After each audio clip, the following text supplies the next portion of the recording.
الحمد لله وحده لا شريك له والصلاة والسلام على من لا نبي بعده أما بعد فأعوذ بالله من الشيطان الرجيم بسم الله الرحمن الرحيم اهدنا الصراط المستقيم اللهم صل على محمد وعلى آل محمد كما صليت على إبراهيم وعلى آل إبراهيم إنك حميد مجيد اللهم بارك على محمد وعلى آل محمد كما باركت على إبراهيم وعلى آل إبراهيم إنك حميد مجيد۔ نہ میں کا ذکر نہ پینے کی بات کرتے ہیں، میں کہتے ہیں شراب کو، نہ ہم شرابی ہیں نہ شراب کی باتیں کرتے ہیں۔ نہ میں کا ذکر نہ پینے کی بات کرتے ہیں، ہم اہل دل ہیں اور مدینے کی بات کرتے ہیں۔ نہ میں کا ذکر نہ پینے کی بات کرتے ہیں، ہم اہل دل ہیں اور مدینے کی بات کرتے ہیں۔ نہ خدا ان سے راضی نہ مصطفیٰ ان سے خوش، نہ خدا ان سے راضی نہ مصطفیٰ ان سے خوش، جو اصحاب پیغمبر سے کینے کی بات کرتے ہیں۔ وہ مردہ دل ہیں جو قائل نہیں حیات النبی کے، وہ مردہ دل ہیں جو قائل نہیں حیات النبی کے، ہم زندہ دل ہیں اور جینے کی بات کرتے ہیں۔ معزز علماء کرام، میرے نہایت واجب الاحترام بزرگوں، مسلک اہل سنت والجماعت احناف دیوبند سے تعلق رکھنے والے دوستوں اور بھائیوں، جامعہ مدینۃ العلم فیصل آباد کا یہ سالانہ جلسہ ہے۔ میں چونکہ کچھ ماہ سے ہر مہینے جامعہ مدینۃ العلم آتا ہوں، اس لیے میرے مفصل بیان کی ضرورت نہیں۔ مجھ سے قبل بھی آپ نے تفصیل سے بیان سنا، میرے بعد بھی تلاوت، نعت اور بیانات ہوں گے انشاءاللہ العزیز۔ میں چاہوں گا کہ تھوڑے وقت میں زیادہ بات کریں۔ اس وقت جو طلباء آپ کے سامنے تشریف فرما ہیں، یہ تقریب ان کے اعزاز میں منعقد ہوئی ہے، اور دورہ حدیث شریف میں انہوں نے جو کتابیں پڑھی ہیں اس میں ایک اہم کتاب صحیح بخاری کا آخری درس ہوگا، اور آپ حضرات کے لیے یہ بہت بڑی سعادت کی بات ہے کہ درس حدیث کے لیے تشریف لانے والے بزرگ وہ ہیں جو کئی سال تک دارالعلوم دیوبند میں اسباق پڑھاتے رہے ہیں۔ اس لیے میں آپ تمام احباب سے گزارش کروں گا کہ حضرت کے درس کے آخر تک تمام حضرات شرکت فرمائیں، اور جب تک دعا نہ ہو جلسے سے جانا نہیں چاہیے۔ اللہ ہمیں ان کی قدر کرنے کی توفیق عطا فرمائے۔ صحیح بخاری کا درس تفصیل سے وہ پیش کریں گے، میں آپ حضرات کی خدمت میں ایک عنوان پیش کر کے اس پر امام بخاری کا مزاج پیش کرتا ہوں، تاکہ آپ کے سامنے یہ بات کھل کر آئے کہ اہل سنت والجماعت احناف دیوبند امام بخاری کا مزاج ان کے موافق ہے یا امام بخاری کا مزاج ان کے مخالف ہے۔ آخر وجہ کیا ہے کہ صحیح بخاری اگر ہمارے خلاف ہوتی یا ہم امام بخاری کے خلاف ہوتے تو اس قدر اہتمام سے صحیح بخاری کا درس کیوں دیا جاتا؟ اس کا معنی کہ امام بخاری سے ہمیں کوئی مخالفت نہیں، امام بخاری ہمارے امام اور پیشوا ہیں، اللہ ان کی قبر پہ کروڑوں رحمتیں نازل فرمائے۔ میں نے آیت کریمہ تلاوت کی ہے، اہدنا الصراط المستقیم۔ صراط مستقیم کا معنی، صراط مستقیم کی علامات، اور جو صراط مستقیم پر چلے اس کے انعامات، یہ تین باتیں تفصیل طلب ہیں، اور میں اجمالاً بھی تین باتیں پیش نہیں کر رہا۔ میں آپ کے سامنے اس وقت ایک بات عرض کرتا ہوں کہ صراط مستقیم کی علامات کیا ہیں، اس سے پہلے معنی بتانا ضروری ہے، وگرنہ علامت کا نفع نہیں ہوگا۔ ہمارے ہاں اردو زبان میں 3 لفظ استعمال ہوتے ہیں۔ نمبر 1 حد سے گزر جانا، نمبر 2 حد سے اتر جانا، نمبر 3 حد پہ رہنا۔ اس کے لیے عربی زبان میں 3 لفظ استعمال ہوتے ہیں۔ حد سے گزر جانے کو افراط کہتے ہیں، حد سے اتر جانے کو تفریط کہتے ہیں، حد پہ رہنے کو اعتدال کہتے ہیں۔ اس کے لیے شریعت میں 3 لفظ استعمال ہوتے ہیں۔ حد سے گزر جانے کو الحاد کہتے ہیں، حد سے اتر جانے کو بدعات کہتے ہیں، اور حد پہ رہنے کو مسلک اہل و سنت والجماعت کہتے ہیں۔ اور یہی مسلک اہل و سنت والجماعت وہ ہے کہ جس کو صراط مستقیم کہتے ہیں۔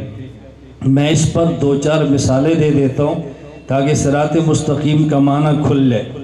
جو شخص یہ کہتا ہے اللہ صرف عرش پر ہیں، الہاد والا ہے، اور جو یہ کہتا ہے اللہ بھی ہر جگہ پر ہیں، نبی بھی ہر جگہ پر ہیں، یہ بدعات والا ہے۔ اور جو کہتے ہیں نبی مدینہ اللہ ہر جگہ پہ، یہ اہل و سنت والجماعت والا ہے۔ جو شخص یہ کہتا ہے کوئی نبی معصوم نہیں، الہاد والا ہے۔ جو کہتے ہیں نبی کے بعد بھی معصوم ہیں، بدعات والا ہے۔ جو کہتے ہیں معصوم پیغمبر کی ذات ہے، بعد میں محفوظ تو ہیں معصوم نہیں، اہل و سنت والجماعت والا ہے۔ ایک طبقہ یہ بات کہتا ہے نبی کی قبر پہ جا کے صلاۃ پڑھیں پھر بھی نہیں سنتے، الہاد والا ہے۔ فیصل آباد سے پڑھیں تب بھی سنتے ہیں، بدعات والا ہے۔ پیغمبر کے روضے پہ پڑھیں اللہ سنا دیتے ہیں، فیصل آباد سے پڑھیں پہنچا دیتے ہیں، اہل و سنت والجماعت والا ہے۔ ایک طبقہ یہ بات کہتا ہے مصافحہ 2 ہاتھ سے نہ کرو، الہاد والا ہے۔ ایک کہتا ہے 2 ہاتھ سے کرو، 7 پاؤں بھی چاٹنے شروع کر دو، یہ بدعات والا ہے۔ مصافحہ 2 ہاتھ سے کرو اور پاؤں نہ چاٹو، اہل و سنت والجماعت والا ہے۔ پگڑی اور ٹوپی نہ لو، الہاد والا ہے۔ پگڑی لو اور سبز رنگ ہی کی لو، بدعات والا ہے۔ پگڑی اور ٹوپی لو اور رنگ کی پابندی نہ کرو، اہل و سنت والجماعت والا ہے۔ فرض نماز پڑھو، دعا کا انکار کر دو، یہ الہاد والا ہے۔ نوافل کے بعد بھی دعا ضرور مانگو، بدعات والا ہے۔ فرض کے بعد اقرار کر لو، نوافل کے بعد کی اجتماعی کا اقرار نہ کرو، اہل و سنت والجماعت والا ہے۔ 20 تراویح کا انکار کر دو، الہاد والا ہے۔ 20 مان کے دعا پہ لڑنا شروع کرو، یہ بدعات والا ہے۔ 20 تراویح مان کے دعا پہ نہ لڑو، اہل و سنت والجماعت والا ہے۔ ولی کی کرامت نہ مانو، الہاد والا ہے۔ کرامت مان کے ولی سے مانگو، بدعات والا ہے۔ ولی کی کرامت مان کے ولی کے خدا سے مانگو، اہل و سنت والجماعت والا ہے۔ یہ ہے صراط مستقیم۔ اہدنا الصراط المستقیم۔ پہلے سمجھیں صراط مستقیم کیا ہے تو پھر اللہ سے مانگنے کا مزہ بھی آتا ہے، سمجھیں نہ تو مانگنے کا مزہ کیا آئے گا۔ اس لیے نمبر 1 صراط مستقیم کا معنی۔ نمبر 2 صراط مستقیم کی علامات کیا ہیں؟ اللہ نے قرآن میں 4 علامتیں بیان فرمائی ہیں۔ نمبر 1 من النبیین، النبیین۔ نمبر 2 الصدیقین۔ نمبر 3 الشہداء۔ نمبر 4 الصالحین۔ یہ صراط مستقیم کی علامتیں ہیں۔ علامت کا معنی کیا ہے؟ یا اللہ ہم اجمی ہیں، عربی جانتے نہیں ہیں، قرآن پڑھ نہیں سکتے، حدیث پڑھ نہیں سکتے، عمل کریں گے کیسے؟ نہ عربی آتی، اگر آ جائے تو ترجمہ نہیں آتا، اب عمل کیسے کریں؟ ایک شخص کی 60 سال عمر ہے، وہ کفر پہ تھا، آج کلمہ پڑھا مسلمان ہو گیا۔ صراط مستقیم پہ چلنا ہے، کتنی عمر میں قرآن پڑھے گا، کتنی عمر میں حدیث پڑھے گا، کتنی عمر میں ترجمہ تفسیر تشریح پڑھے گا اور پھر عمل کرے گا۔ اللہ نے صراط مستقیم کی علامتیں بیان فرمائیں جو بڑی آسان ہیں۔ فرمایا نمبر 1 علامت یہ ہے تم اس راستے پہ چلو جس پہ نبی چلتا ہے، یہ صراط مستقیم ہے، جہاں جا کے رک جائے وہ جنت الفردوس ہے۔ اللہ یہ بات تو بڑی آسان ہے، لیکن فیصلہ بات میں نبی ہے ہی کوئی نہیں، ہم کس کے راستے پر چلیں؟ فرمایا الصدیقین، جس راہ پر صحابی چلے صراط مستقیم ہے، جہاں رک جائے وہ جنت الفردوس ہے۔ اللہ جب نبوت کا دروازہ بند ہے تو فیصلہ بات میں صحابی کہاں سے آئے گا؟ ہم کیسے صراط مستقیم پہ چلیں؟ یہ نظریہ یاد رکھنا، حضور آئے ہیں، نبوت کا دروازہ بند ہوا ہے، حضور دنیا سے گئے ہیں، صحابیت کا دروازہ بند ہے، نبی کے آنے پہ نبوت کا دروازہ بند، نبی کے جانے پہ صحابیت کا دروازہ بند ہے۔ فرمایا والشہداء، جس راہ پہ شہید چلے صراط مستقیم ہے، جہاں رک جائے وہ جنت الفردوس ہے۔ اللہ یہ تو بزدل طبقہ ہے، جہاد کے نام سے بھدکتا ہے، نہ جہاد کریں گے نہ شہید ہوں گے، یہاں تو شہید بھی کوئی نہیں ہے، ہم صراط مستقیم پہ کیسے چلیں؟ فرمایا الصالحین، اولیاء کو دیکھ لو، صالحین کو دیکھ لو، جس راہ پہ چلیں صراط مستقیم ہے، جہاں پہ رک جائیں وہ جنت الفردوس ہے۔ اب بات توجہ سے سمجھنا، نبی قیامت تک کوئی پیدا نہیں ہوگا، صحابی بنے گا نہیں، ہو سکتا ہے کسی خطے میں شہید بھی نہ ہو، لیکن یوں نہیں ہو سکتا کسی خطے میں کسی خطے میں ولی نہ ہو۔ اگر ولی نہ ہوتے اللہ حکم نہ دیتے اتقوا اللہ وکونوا مع الصادقین، اللہ حکم وہی دیتے ہیں جس پر بندہ عمل کر سکے۔ اس کا معنی کہ جب تک قیامت نہیں آنی صادقین اولیاء ہوتے رہیں گے۔ تو صراط مستقیم کی علامتیں کتنی ہیں؟ بولو، سبق کی طرح بیان کو سننا، صراط مستقیم کی علامتیں کتنی ہیں؟ 4۔ پہلی علامت نبی، دوسری علامت صحابی، تیسری علامت شہید، اور چوتھی علامت ولی، اولیاء، بزرگ، اکابر۔ یہ 4 علامتیں ہیں۔ یہ اللہ نے 4 علامتیں بیان کیوں فرمائی ہیں؟ نمبر 1، نبی آنا نہیں، صحابی بننا نہیں، ہر جگہ پہ شہید ہونا نہیں۔ تو چوتھی علامت اولیاء کی ہے۔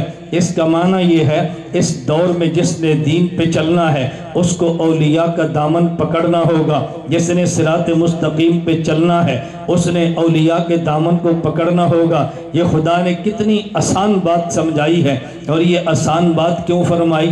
میں مثال دوں گا تو آپ کو بات سمجھ آئے۔ میں سرگودے سے آیا، مدینۃ العلم آنا ہے، میں مثال کے طور پہ کہہ رہا ہوں، آنے والا پہلی بار آیا، اس کو راستہ معلوم نہیں ہے، ہم موٹر وے سے فون کرتے ہیں کہ مولانا محمد نواز آپ یہ فرماؤ مدینۃ العلم کا راستہ کیا ہے؟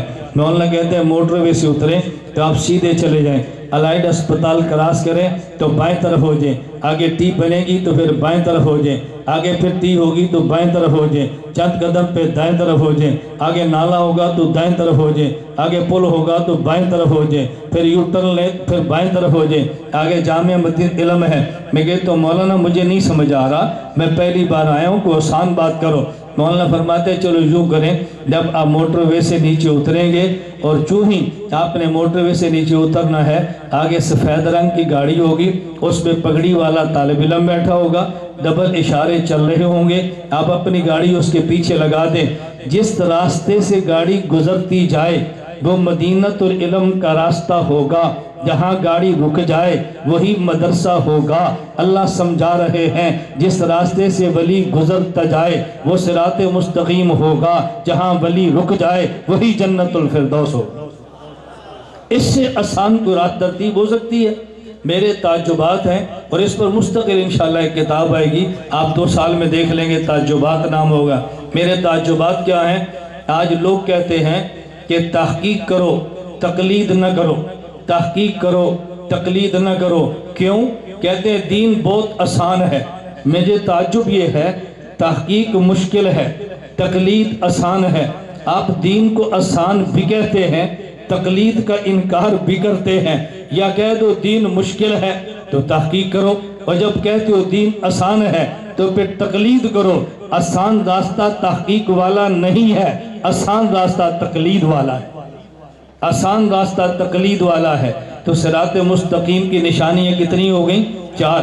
نمبر 1 نبیین، نمبر 2 صدیقین، نمبر 3 شہداء، نمبر 4 صالحین۔ ذرا توجہ رکھنا، یہ 3 نشانیوں کے لیے اللہ لفظ الگ الگ لائے ہیں۔ جیسے النبیین ہے ایسے الصدیقین ہے، دونوں کا وزن ایک جیسا ہے۔ الشہداء کا وزن الگ ہے، الصالحین کا الگ ہے۔ اس کی وجہ کیا ہے؟ النبیین جیسے، الصدیقین ویسے، دونوں لفظ ایک جیسے ہیں۔ الشہداء کا لفظ اور طرح ہے، صالحین کا اور طرح ہے۔ اس کا نقطہ یہ ہے، نبیین نبی کی جمع ہے، الصدیقین صدیق کی جمع ہے۔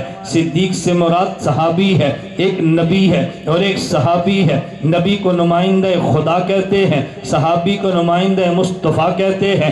اللہ نے فرمایا میرے پیغمبر یہ بات سمجھو، نبیین نمائندہ خدا ہے، صدیقین نمائندہ مصطفیٰ ہے۔ اور آپ جانتے ہیں انبیاء 1.25 لاکھ ہیں، اصحاب پیغمبر بھی 1.25 لاکھ ہیں، تو جتنے نبیین ہیں اتنے صدیقین صحابہ ہیں۔ خدا نے محمد مصطفیٰ کو اعزاز دیا ہے، میرے محمد یہ تیرا اعزاز ہے۔ نبی نمائندہ خدا ہے، صحابی نمائندہ مصطفیٰ ہے، تو جتنے نمائندے میرے ہیں اتنے نمائندے تیرے۔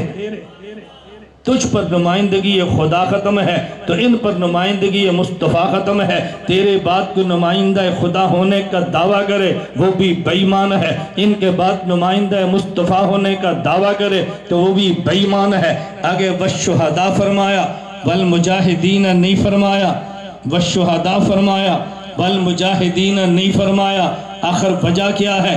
ایک شہید ہوتا ہے، ایک مجاہد ہوتا ہے۔ میں نے پگڑی سفید باندھی ہے، طالبان کی طرح ہے، گاڑی بڑی رکھ لوں طالبان کی طرح ہے، اندر 2 گن مین رکھ لوں طالبان کی طرح ہے، اور میں کہوں یہ میں مجاہد ہوں، مجھے جہاد کے نام پہ چندہ دو، تمہیں دھوکہ لگ جائے گا۔ ہو سکتا ہے مجاہد ہو، لیکن اگر میں قتل ہو جاؤں اور میری لاش پڑی ہو تو پھر پوچھو شہید ہے یا نہیں، اب پتہ چل جائے گا شہید کون ہے شہید کون نہیں ہے۔ مجاہد بن کے دھوکہ دے سکتا ہے، شہید بن کے دھوکہ نہیں دے سکتا۔ خدا نے والمجاہدین نہیں فرمایا، بس شہداء فرمایا ہے۔ اور عجیب بات ہماری سمجھ سے بالا ہے، آج یہ دور ایسا ہے بندہ خود کو مجاہد بھی کہے، اعلانیہ بھی پھرے، یہ بڑی مشکل سی بات ہے۔ تو لوگ کہتے ہیں نہیں ہمارے مجاہد کو دیکھ لو، یہ بھی مجاہد ہے یہ بھی مجاہد ہے، اور بھئی اپنا شہید دکھا دو، کہانی غیبانہ جنازہ پڑھ لو، ہم شہید دکھا نہیں سکتے۔ اور بھئی ان حالات میں مجاہد چھپایا جاتا ہے، شہید دکھایا جاتا ہے، تم مجاہد دکھاتے ہو اور شہید چھپاتے ہو۔ خدا نے والمجاہدین نہیں والشہداء فرمایا، ان سے شہید دیکھو۔ نہیں سمجھے؟ ان کے یہ غیبانہ جنازہ نکلا اس لیے ہے تاکہ شہید دکھانا نہ پڑے، دکھائیں گے تو راز کھل جائے گا نا، بھئی 2 دن سے لاش محفوظ کیوں نہیں ہے، اس کو چھپا لو اور کہہ دو غیبانہ نماز جنازہ ہے۔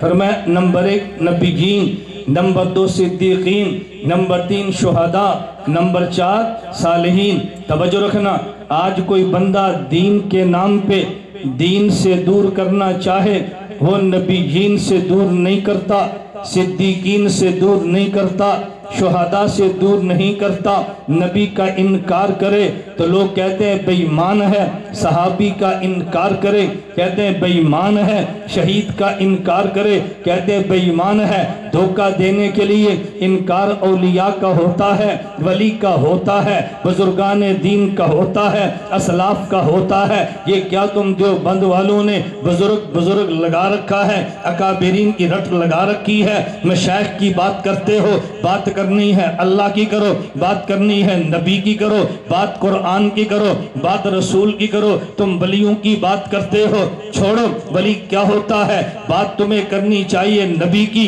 بات کرنی چاہیے قرآن کی، بات کرو اللہ کی، بات کرو حدیث پاک کی۔ اللہ نے علامات بتائی ہیں تو 4 بتائی ہیں، نبیین، صدیقین، شہداء والصالحین۔ اس کا معنی یہ ہے اگر امت کو آج دین سے جوڑنا ہے، صالحین سے جوڑ دو، یہ شہداء سے جڑ جائے گی، شاہدین سے شہداء سے جوڑو، صدیقین سے جڑ جائے گی، صدیقین سے جوڑو، یہ نبیین سے جڑ جائے گی، نبیین سے جوڑو، یہ خدا سے جڑ جائے گی۔ دین سے توڑنا ہے تو توڑنے کا پہلا راستہ صالحین سے توڑو، اولیاء سے توڑو، اکابر سے توڑو۔ میں جو پوری دنیا میں اکابر کے دفاع کی جنگ لڑتا ہوں، بعض بدبختوں کو بات سمجھ نہیں آتی اور مجھے کہتے ہیں اصل تو ختم نبوت ہے، اصل تو صحابہ صحابہ ہے، یہ کیا تو نے فقہا کی بات کی ہے؟ میں کہتا ہوں نانا، خدا کی قسم اٹھا کے کہتا ہوں یہ مدینہ العلم کا دار الحدیث بچانا ہے، اس گیٹ کو بچاؤ۔ یہ گیٹ بچ گیا دار الحدیث بچ جائے گے، یہ گیٹ ٹوٹ گیا دار الحدیث بھی تباہ ہوگا۔ الصالحین دروازہ ہے، امت کو یہاں پہ روک دو، یہ دروازہ مت ٹوٹنے دو۔ شہداء بھی بچیں گے، وہ بچ گئے، صحابہ بچیں گے، صحابہ بچ گئے، نبیین بچیں گے، نبیین بچ گئے، خدا بچ جائے گا۔ اگر سب کو محفوظ رکھنا ہے تو صالحین پہلی سیڑھی ہے، اس سیڑھی کو مت توڑو، اوپر کا سارا دین بچ جائے گا۔ یہ سیڑھی ٹوٹ گئی، اوپر جانا بہت آسان ہوگا۔ اولیاء پر روک دو، یہیں پہ روک دو، یہیں پہ بس صالحین روکو، اولیاء پہ۔ میں نے یہ تھوڑی سی تمہید باندھی ہے۔ نمبر 1 صراط مستقیم کا معنی، نمبر 2 صراط مستقیم کی علامات، چوتھی اور آخری علامت کیا ہے؟ والصالحین، اولیاء، بزرگ۔ اس پر میں بخاری پڑھتا ہوں۔ میں نے کہا میں نے بہت کم وقت میں بات کرنی ہے، بہت کم وقت میں۔ امام بخاری نے صحیح بخاری کتاب لکھی ہے۔ بھئی کتاب کس کی ہے؟ قاری حدیث پاک کی۔ امام بخاری باب کام کرتے ہیں، باب من خص بالعلم قوما دون قوم، کہ بعض مسئلے بعض کو بتاتے ہیں اور بعض کو نہیں بتاتے۔ امام بخاری دلیل کیا ہے؟ فرماتے ہیں قال علی، حضرت علی نے فرمایا، حضرت علی نے فرمایا بھئی علی کوئی نبی ہیں، نبی کی بات بتاؤ نا۔ فرمایا نہیں نہیں، نبی کی بات ماننی ہے، علی کی بات بھی ماننی ہے، پیغمبر کی بات ماننی ہے، حضرت علی کی بات بھی مانو۔ حدث الناس بما یعرفون، لوگوں کو مسئلے وہ بتاؤ جو ان کی عقل کے موافق ہیں، اوپر کی باتیں کرو گے۔ اتحبون ان یکذب اللہ ورسولہ، لوگ اللہ رسول کو جھٹلا دیں گے۔ بات حضرت علی کی ہے۔ چلیے حضرت علی تو صحابی ہیں، آگے چلیں۔ امام بخاری باب قائم کرتے ہیں، باب السجود علی الثوب فی شدت الحر، اگر گرمی ہو، نیچے مسلح نہ ہو، آدمی چٹیل میدان زمین پہ کھڑا ہو اور اس نے پگڑی باندھی ہو، اس نے ٹوپی لی ہو، تو گرمی سے بچنے کے لیے کیا پگڑی اور ٹوپی ماتھے پہ رکھ کے سجدہ کر سکتا ہے؟ امام بخاری کہتے ہیں قال الحسن، حسن بصری نے فرمایا، او بھئی نبی کی بات کرو نا۔ حسن بصری تو تابعی ہے، فرمایا نہیں نہیں، بات نبی کی ماننی ہے، بات علی صحابی کی ماننی ہے، بات تابعی کی مانو۔ حسن بصری فرماتے ہیں وَقَانَ الْقَوْمُ يَسْجُدُونَ عَلَى الْإِمَامَةِ وَالْقَلَنْسُوَ وَيَدَاهُ فِي قُمِّهِ، ارے صحابہ جب نماز پڑھتے، ضرورت پڑتی تو ٹوپی پہ سجدہ کر لیتے، پگڑی نیچے کر کے سجدہ کر لیتے۔ توجہ رکھنا، میں ایک دلیل دینے لگا۔ لوگ کہتے ہیں جی ٹوپی پہن کے نماز پڑھو، پگڑی پہن کے نماز پڑھو، دلیل کہاں پر ہے؟ میں نے کہا دلیل صحیح بخاری میں ہے۔ کہا جی دلیل کیسے؟ میں نے کہا امام بخاری ایک روایت مالک بن حویرث سے لائے ہیں، فرمایا صلو کما رأیتمونی اصلی، نماز ایسے پڑھو جیسے مجھے پڑھتے دیکھا، نہ نبی کو میں نے دیکھا، نہ نبی کو تو نے دیکھا۔ پیغمبر کو جنہوں نے دیکھا انہیں صحابہ کہتے ہیں، نبی نے صحابہ سے فرمایا تم نماز یوں پڑھو جیسے مجھے پڑھتے دیکھ رہے ہو۔ اس کا معنی صحابی نماز ایسے ہی پڑھتا جیسے نبی کو پڑھتے دیکھا۔ تو امام بخاری کہتے ہیں، حسن بصری کہتے ہیں قَانَ الْقَوْمُ يَسْجُدُونَ عَلَى الْإِمَامَةِ وَالْقَلَنْسُوَ، صحابہ نماز پڑھتے تو پگڑی پہن کے پڑھتے، نماز پڑھتے تو ٹوپی پہن کے پڑھتے۔ صحابی نماز ایسے پڑھتا جیسے نبی کو دیکھا ہے، ایسے نماز پڑھتے جیسے نبی کو دیکھا ہے۔ میں کھلے عام بات کہتا ہوں، یہ بخاری پڑھی ہے، تم چٹ لکھ کے مجھے دے دو، نہیں جی بخاری میں فلاں روایت بھی ہے، صحابہ ننگے سر پڑھتے تھے، تم بھی دے دو، میں نے روایت پڑھ دی ہے، صحابہ پگڑیاں پہن کے نماز پڑھتے تھے۔ آگے چلیے، تابعین سے بھی آگے نکلتے ہیں۔ امام بخاری باب قائم کرتے ہیں، باب الاخذ بالیدین، مصافحہ دونوں ہاتھوں سے کرو، دو ہاتھ سے نہیں، دونوں ہاتھوں سے کرو۔ دلیل کا حماد بن صافحہ، حماد بن زید ابن المبارک بھی یدئی ہے، حماد بھی تبع تابعی ہے، عبداللہ بن مبارک بھی تبع تابعی ہے۔ کہا جی حماد نے مصافحہ ابن المبارک سے دو ہاتھوں سے کیا ہے۔ ہم امام بخاری سے پوچھتے ہیں، کتاب حدیث کی لکھی ہے، کبھی دلیل میں صحابی کتاب حدیث کی لکھی ہے، کبھی دلیل میں تابعی کتاب حدیث کی لکھی ہے، کبھی دلیل میں تبع تابعی۔ اور بخاری کو ماننے والوں، یہ علماء دیوبند کا ذوق ہے۔ بزرگوں نے فرمایا، یہ علماء دیوبند دیوبند بعد میں کہتے ہیں، بخاری پہلے کہتا ہے۔ اگر علماء دیوبند کی بات غلط ہے، اعتراض بخاری پہ کرو۔ علماء دیوبند پہ گلہ ہے، شکوہ بخاری پہ کرو۔ علماء دیوبند کی غلط ہے، غلط بخاری کو کہو۔ امام بخاری دلیل میں کبھی نبوت کو لاتا ہے، کبھی صحابیت کو لاتا ہے، کبھی تابعی کو لاتا ہے، کبھی تبع تابعی کو لاتا ہے۔ میں سے بڑھ کے بات کہنے لگو، کبھی امام بخاری مسئلہ بیان کرتا ہے، نہ نبی کو پیش کیا، نہ صحابی کو پیش کیا، نہ تابعی کو پیش کیا، نہ تبع تابعی۔ کتاب النکاح کی آخری حدیث ہے، امام بخاری کہتے باب قول الرجل قول الرجل لصاحبہ هل آرستم اللیلۃ، کیا کوئی بندہ اپنے دوست سے کہہ سکتا ہے رات اپنی بیوی کے پاس گئے تھے؟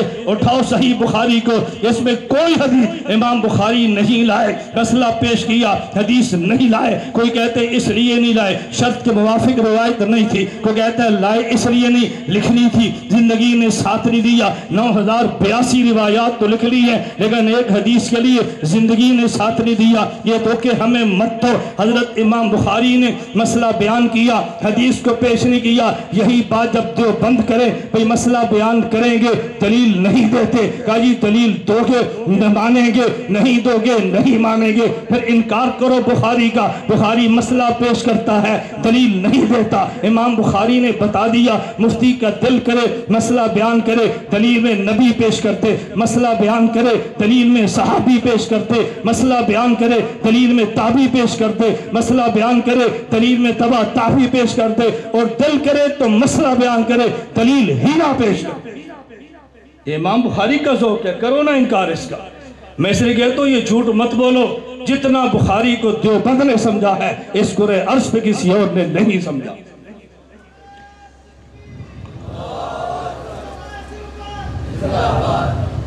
نعرہ میں تو مرواتا ہی نہیں ہوں، آپ کو پتہ ہے ہمارا مزاج ہی نہیں، لیکن مارنا ہو تو پھر بندہ نعرہ مارے گا تو مارے ہی نہ۔ میں تو دیوبند کو دیکھو فخر سمجھتا ہوں، دنیا بھر میں دیوبند کے گیت گاتا ہوں، دنیا بند کہتا ہوں دیوبند دیوبند دیوبند۔ یہ وہ چھپاتا ہے جس کو اپنی نسبت پہ عیب ہو، ہمیں اپنی نسبت پر فخر ہے۔ اللہ میں یہ بات سمجھنے کی توفیق عطا فرمائے۔ تو میں نے عرض کیا صراط مستقیم کی چوتھی نشانی کیا ہے؟ بولو، صالحین، اولیاء، بزرگ۔ میں بہت تھوڑی سی بات کر رہا ہوں۔ اچھا ایک عجیب بات آپ کو سناؤں، حضرت امام بخاری نے باب کام کیا، بابن قول الرجل لصاحبہ هل آرستم اللیلۃ، کیا کوئی بندہ اپنے دوست سے پوچھ سکتا ہے رات گھر والوں کے پاس گئے تھے؟ یہ مسئلہ بیان کیا اور امام بخاری نے دلیل پیش نہیں کی، اور آپ کو حیرانگی ہوگی کہ یہ مسئلہ بخاری میں ہے اور دلیل فضائل اعمال میں۔ دلیل کس میں؟ اب پتہ چلا فضائل اعمال کتنی مضبوط کتاب ہے۔ مسئلہ صحیح بخاری میں اور دلیل بولو کہاں پر ہے؟ فضائل اعمال۔ فضائل اعمال کتنی مضبوط کتاب ہے آپ سوچ سکتے ہو۔ اور اس سے اگلی تعجب کی بات کہ فضائل اعمال میں دلیل کہاں پر ہے خود فضائل اعمال والے کو بھی نہیں پتہ، یہ ہمیں پتہ ہے یہ کہاں پر ہے۔ جس کتاب کو آپ فضائل کی کتاب پیش کرتے ہو میں اسی کتاب کو دلائل کی کتاب بنا کر پیش کرتا ہوں، کہاں پر ہے یہ بھی سن لو۔ فضائل اعمال حکایات صحابہ، ایک صحابی ان کے بیٹے بیمار تھے، صحابی سفر پہ تھے، واپس تشریف لائے تو اہلیہ سے پوچھا بیٹے کا کیا حال ہے؟ کہ ماشاءاللہ بہت بہتر ہے۔ رات بیوی کے ساتھ گزاری، صبح بیوی نے پوچھا کوئی شخص تمہیں امانت دے اور واپس لے، خوش ہو کے واپس کرو گے؟ کہا جی خوش ہو گے۔ کہا تمہارا بیٹا اللہ کی امانت تھی، جب تم آئے تو انتقال کر چکا تھا، اور میں نے رات بھر تمہیں نہیں بتایا کہ تم سفر سے واپس آئے ہو، اگر پتہ چل گیا تو رات تکلیف میں گزارو گے، میں نے کہا رات سکون سے گزارو صبح بتاؤں۔ یہ باپ اور ماں ہی سمجھ سکتے ہیں کہ کتنا بڑا یہ کام ہے۔ صحابی کو بہت تعجب ہوا، ان نے صبح جا کر حضور کی خدمت میں عرض کیا کہ یا رسول اللہ میں سفر سے آیا، بیٹا وفات پا چکا تھا، جب گیا تو بیمار تھا، میں نے اہلیہ سے پوچھا تو کہا جی کچھ بہتر ہے، اور صبح مجھے بتایا۔ اللہ کے نبی نے پوچھا کیا رات تم بیوی کے پاس گئے تھے؟ سمجھ آ گئی؟ کیا تم رات بیوی کے پاس گئے تھے؟ کہا جی گیا تھا۔ فرمایا اللہ برکت دے۔ حضرت شیخ زکریا فرماتے ہیں صحابی بیوی کے پاس گیا، اس رات وہ امید کے ساتھ ہوئی، اللہ نے 10 اولادیں دی، 10 کے 10 قرآن کو جاننے والے تھے۔ تو مسئلہ کہاں پر ہے؟ بخاری میں۔ دلیل کہاں پر ہے؟ فضائل اعمال۔ میں گزارش بس اپنی بات سمیٹتا ہوں، میں نے صرف آپ کے ذہن میں آج ایک مضمون بٹھانا ہے، صراط مستقیم کا معنی اور صراط مستقیم کی علامات۔ معنی ذہن میں آ گیا؟ صراط مستقیم کا معنی ذہن میں رکھ لو، نہ حد سے گزرتے ہیں نہ حد سے اترتے ہیں بلکہ حد پہ رہتے ہیں۔ صراط مستقیم کی علامتیں 4 ہیں۔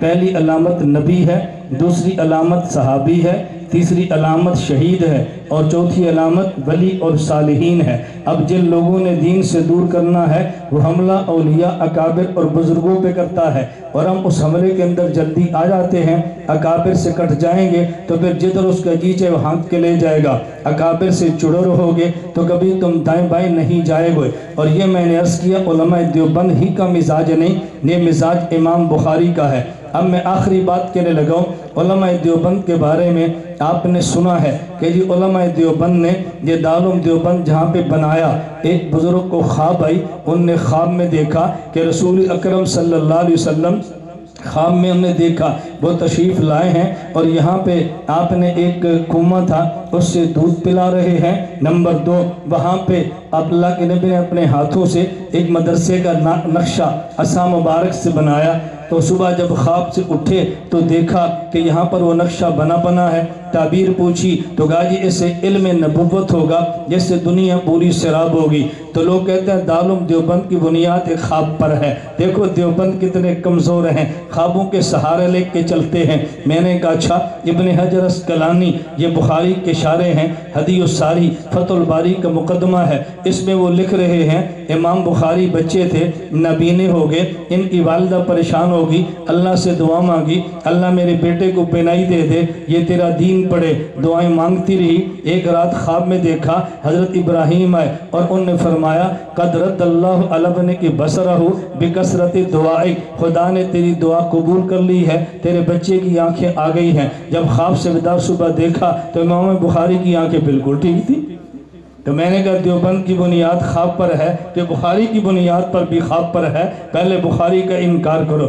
حضرت امام بخاری نے صحیح بخاری کیوں لکھی ہے؟ کہا جی امام بخاری کہتے ہیں مجھے خواب آئی، اللہ کے نبی صلی اللہ علیہ وسلم تشریف فرما ہے اور میرے ہاتھ پہ پنکھا ہے، میں اسے مکھیاں ہٹا رہا ہوں۔ ایک توجہ سے سمجھنا، میں مکھیاں ہٹا رہا ہوں۔ کہتے ہیں سألت بعض المعبرین، میں نے خود تعبیر نہیں نکالی، میں نے ایک بندے سے بات پوچھی جو تعبیر کا امام تھا کہ میں نے خواب دیکھی ہے، تعبیر بتاؤ۔ انہوں نے کہا اللہ تجھ سے حدیث کا ایسا کام لے گا کہ جو موضوع اور بن گھڑت روایتیں ہیں وہ الگ ہو جائیں گی اور صحیح حدیث سے تم الگ کر دو گے۔ اس کے بعد میں نے صحیح بخاری کو لکھا ہے۔ تو صحیح بخاری کی خواب بھی ایک بنیاد خواب ہے، آپ خواب کا انکار کرو تو صحیح بخاری کا بھی انکار کر دو۔ تو جس طرح حضرت امام بخاری نے خواب دیکھی ہے، اس سے اوپر امام ابو حنیفہ نے بھی خواب دیکھی ہے۔ امام ابو حنیفہ نے خواب دیکھی کہ قبر مبارک شق ہوئی ہے اور قبر مبارک میں حضور پاک کی ہڈیاں مبارک وہ بکھری پڑی ہیں، میں نے جمع کر کے سینے سے لگائی ہیں۔ امام ابو حنیفہ اتنے بیمار ہوئے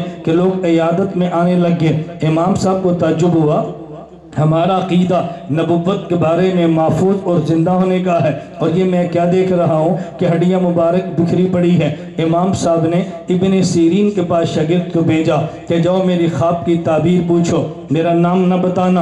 ابن سیرین کے پاس گئے، وہ تابعی تھے، 500 صحابہ کی زیارت کی ہے۔ ابن سیرین سے پوچھا گیا، انہوں نے فرمایا خواب کس نے دیکھی ہے؟ کہا جس نے خواب دیکھی منع کیا یہ میرا نام نہ بتانا۔ فرمایا خواب ابو حنیفہ کے علاوہ کون دیکھ سکتا ہے؟ تم بتاؤ کس نے خواب دیکھی؟ کہا جی اسی ابو حنیفہ نے خواب دیکھی۔ فرمایا ان کو تعبیر دو کہ جو پیغمبر کی سنت دنیا میں بکھر چکی ہے ان کو ایک جگہ جمع کرنے کا کام اللہ تم سے لے گا، امام ابو حنیفہ سے۔ پھر امام ابو حنیفہ نے یوں جمع کیا۔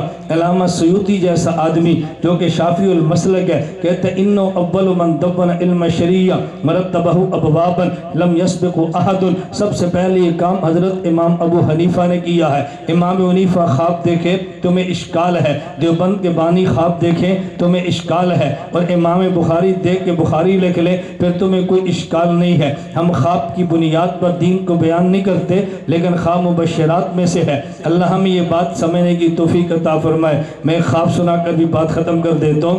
3 آدمی سفر کر رہے تھے، ان تینوں نے خواب میں دیکھا، ایک یہودی، ایک عیسائی اور ایک مسلمان مسافر تھے، اکٹھے تھے، راستے میں ایک جگہ پہ رکے تو ان نے خواب کیا تھی، ایک آدمی نے، ایک عورت نے ان کو کچھ دی کھیر، مسافر ہیں، ان نے کہا بھی کھیر تھوڑی ہے اور بندے ہم 3 ہیں، اس ایک پلیٹ کا 3 سے گزارا کیسے ہوگا؟ 3 آدمی کو گزارا ایک پلیٹ پر کیسے ہوگا؟ کیسا کرے؟ سو جاتے ہیں، جو خواب دیکھے صبح بیان کرے، جس کی خواب سب سچی ہو وہ صبح اس کو کھا لے۔ اب صبح جب اٹھے تو کہا بھی موسیٰ علیہ السلام کا امتی جو یہودی ہے، پہلے تو خواب بیان کر، تو پہلا نبی پہلے تھا۔ تو اس نے کہا میں رات سویا، موسیٰ علیہ السلام تشریف لائے، مجھے فرمایا چلو تمہیں طور سینہ دکھاؤں، مجھے لے گئے طور سینہ دکھایا، تمہیں مدین دکھاؤں جہاں میرا نکاح ہوا تھا، تمہیں وہ دریا دکھاؤں جہاں حضرت فرعون غرق ہوا تھا، میری سیر کرائی۔ کہا زبردست خواب ہے۔ عیسائی سے کہا اب تو بتا۔ اس نے کہا عیسیٰ علیہ السلام تشریف فرمائے، مجھے کہا آؤ تمہیں میں وہ کھجور کا درخت دکھاؤں جہاں میری ماں نے مجھے جنا تھا، وہ تمہیں مکان دکھاؤں جہاں اللہ نے مجھے آسمان پہ اٹھایا۔ کہا زبردست خواب ہے۔ موسیٰ علیہ مسلمان تھے، کہا تم بتاؤ۔ اس نے کہا میں رات سویا تھا، میرے محمد صلی اللہ علیہ وسلم تشریف فرما آئے، مجھے فرمایا موسیٰ علیہ السلام آئے گئے، اپنی امتی کو تورات کے جلوے دکھا رہے ہیں، عیسیٰ علیہ السلام آئے ہیں، اپنی امتی کو کھجور کے باغات دکھا رہے ہیں، تو پتر اٹھ کے کھیر کھا لے۔ میں کھیر کھا لی بس۔ مطلب کیا تھا؟ جب جھوٹی خواب بیان کر کے کھیر ہی کھانی ہے تو سیدھی کھیر ہی کیوں نہ کھائے۔ ایک مرید تھا، دیوبند میں پیر ہے لیکن اصلی پیر ہے، جعلی پیر نہیں ہے نا، تو جعلی پیری مریدی بھی چلتی ہے، جعلی پیری مریدی۔ میں چند دن پہلے قطر میں تھا تو وہاں کے مدیر الدعوہ اوقاف کے آخری دن میری ملاقات تھی۔ آپ یقین فرمائیں مجھے علماء نے کہا یہ تصوف کے بہت خلاف ہیں، صوفیوں کے بہت خلاف ہیں، ذرا محتاط گفتگو کرنی۔ میں نے کہا ٹھیک ہے، ہم چلے گئے۔ تھوڑی دیر جب ہماری گفتگو ہوئی میں نے مدیر سے کہا ہمارے یہاں بخاری ایسے پڑھاتے ہیں، حدیث کے یوں طلبہ ہیں، بعض جگہ پہ ایسی بخاری حفظ کی جاتی ہے، اور اکوڑا خٹک میں ہر روز پوری بخاری شریف پڑھی جاتی ہے، پوری بخاری ہر روز۔ یہ میں نے اپنی آنکھوں سے دیکھا ہے۔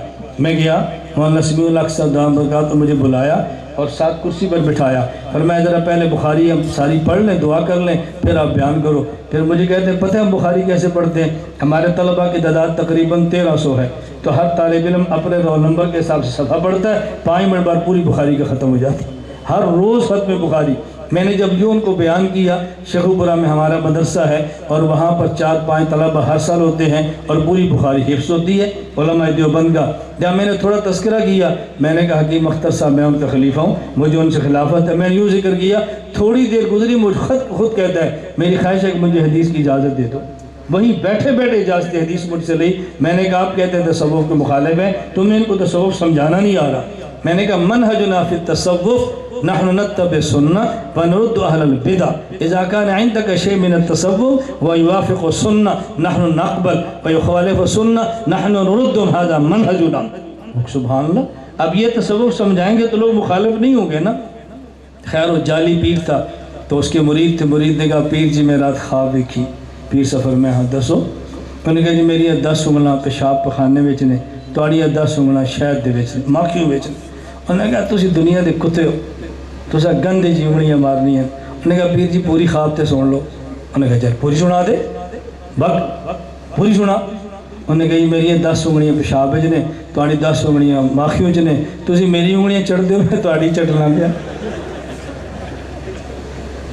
بات تو ٹھیک ہے نا۔ مرید شیخ کے پاس ہے اللہ اللہ سیکھنے کے لیے، وہ شہد کھانے کے لیے گیا ہے، اور شیخ مرید کے پاس جائے پیسوں کے لیے، وہ پخانہ کھانے کے لیے گیا ہے۔ اللہ اس دن سے پہلے، یہ میں طلبہ کے لیے بس بات عرض کر رہا ہوں، اللہ اس دن سے پہلے موت دے دے جب ہم دین کو دنیا کے لیے بیان کریں۔ بس دین کو اللہ کے لیے بیان کرو کہ پوری دنیا آپ کی ہے۔ اللہ مجھے بھی توفیق دے، اللہ آپ کو بھی توفیق عطا فرمائے۔ جو ہمارے یہاں طلبہ مجمع میں ہیں، میں ان سے گزارش کرتا ہوں بھی ہم تو دائی ہیں، اور دائی کی دعوت بغیر تشکیل کی پوری نہیں ہوتی۔ 21 اپریل سے 3 مئی تک ہمارے یہاں 12 دن کا چھوٹا سا دورہ تحقیق المسائل ہوگا، طلبہ اس میں شرکت کا ارادہ فرمائیں۔ 10 سے 15 شوال داخلہ ہوگا اور 16 سے تخصص فی تحقیق و دعویٰ ایک سال علماء کے لیے کورس ہے، طلبہ اس کا ارادہ فرمائیں، اللہ ہم سب کو دین کے لیے قبول فرمائے۔ وآخر دعوانا ان الحمدللہ رب العالمین۔ السلام علیکم ورحمۃ اللہ۔